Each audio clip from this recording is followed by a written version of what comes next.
Welcome to the Femap version 11.3 What's New video series. Meshing. Just a little bit of history. When we first wrote the quad mesher in Femap, engineers at that point, they wanted almost perfectly shaped quadrilaterals, and if you couldn't get that, they'd take a triangle. So the original mesher was really designed to mesh very perpendicular and create, almost square elements, and then when it couldn't do that, give you a triangle. We have customers now that, I guess, I don't know if the analysis codes are changed or just they want to mesh. They want all quads no matter what. So we looked at a couple different ways of doing this, but what we were able to do is take the existing mesher, and we wrote some code that actually a real high-speed data structure. It knows the connections in the mesh, and we just run around and move the triangles around and connect them up and do stuff, and we can just basically take them out of the mesh. So here's the default mesh, and if you don't turn on the max quads, this is what you still get. You turn on the max quads, it just takes those triangles out, and since there's an odd number on the periphery here, you have to have at least one triangle. But then if you change that to one mesh size, you can get an all quad mesh. So it just if you want an all quad mesh now, you can get one. So here's that exact same part. And I'll do mesh surface. I'm not going to let it just remesh and resize right now. Here's the default mesh. And if I go under elements by shape, I can turn on the highlighter and see there's 8 triangles in there.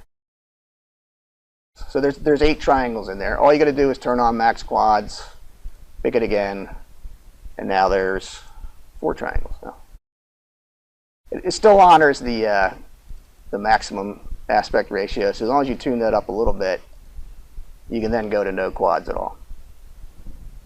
Turn up the highlighter. And if you change the mesh size, let's just see what it does here. Couple triangles. But again, those are along the same thing. If you allow it to get a little looser on what it'll take as a quad, you can get all quads. Now you can combine this with the layers and get a real nice layer around the edges and then an all quad mesh. And if you keep juicing up the layers, you can do some other fun things if you run the layering in a little bit more. But you can get just about any mesh you want. They're all quads if you want them now. The layers actually tells the mesher to pave one almost perfect layer around the edge. And I told it now 10, so it keeps trying to pave in. Once it gets close to something, it stops. And then anything left over gets the free mesh. Another thing we did, if you used our triangle mesher, always had a great growth thing. So when you're meshing something, you could tell it, I want a tight mesh around any boundaries or periphery, and then let the mesh grow out towards the middle where there's no stress concentrations anyway. The quad mesher didn't do that. The quad mesher was kind of constant across the mesh. It wouldn't grow in the middle. We've now turned on the grow in the middle for the quad. So you can now achieve kind of that same effect where you go ahead and tighten up a lot around stress concentrations and such, but let the mesh grow further out and get your node, degree of freedom count down for the model. So that'll help get models smaller and better answers. We've also come up with a new smoothing algorithm. Our old smoother does a great job if your geometry, your mesh isn't super curved.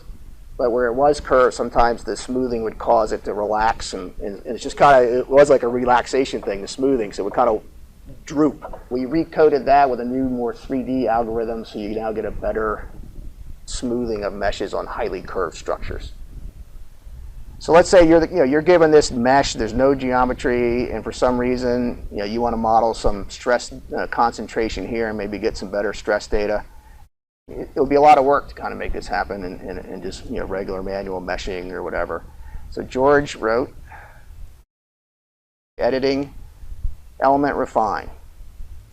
And it's as easy as you just pick a couple elements, and this is a preview, it's not doing it yet. And you can grow that selection. And when you're done growing that, you hit OK, and you've got a refined mesh. And I'll do it again. I think I picked one down on the inside.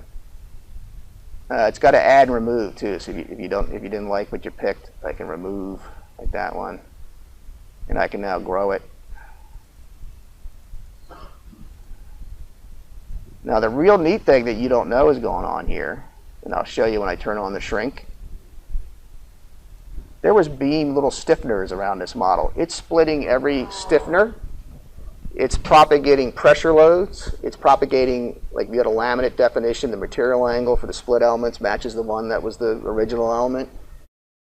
Constraints, if there was a constraint between the two nodes and they're same, it would put a new one in the middle node. So you can now pretty much refine meshes instantaneously.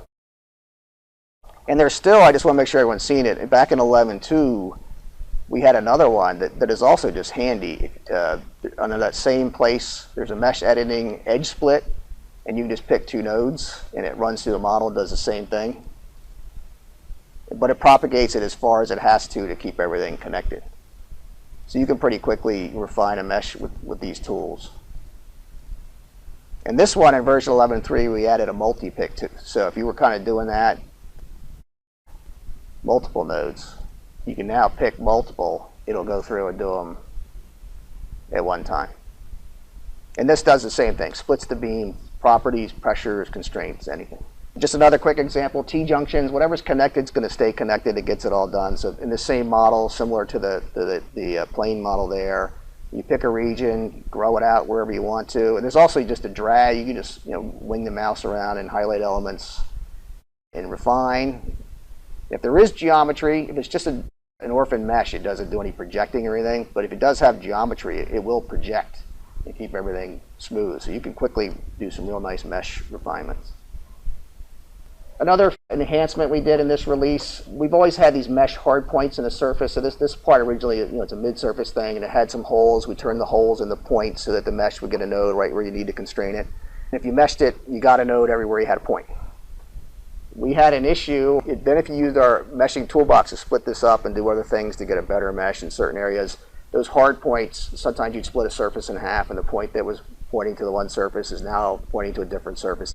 Now if you make any edits and stuff, the points automatically get reassociated to the new stuff, and when you remesh, your hard points are still going to be there. It's just much better when you're using that tool. Another thing we've been working on in Femap, we added kind of virtual geometry or topology on top of solids, but a lot of times we get these parts in that have kind of extraneous points and stuff, and sometimes even extraneous little sliver surfaces and such, which when we go to mesh, we take every little piece into account, we mesh those. Sometimes you get little sliver elements. And we had tools in Femap where you could combine them together into a virtual surface and it would mesh on top of that, and you get a much better mesh. So it gets rid of all the little gaps and slivers. But it really wasn't fixing the geometry. So for another customer, we now can actually take those points out permanently at a parasolid level and clean up the geometry and take out edges so you get a continuous new surface. And the nice thing here, it does the same end result at meshing, but at least now you get a nice single piece of consistent geometry. You could use it for other splits in Femap, or you could kick it out to another program if you needed to use it for something else. But if you're running a dirty geometry like this, it's just another tool in your toolbox to kind of clean that stuff up and make really good meshes.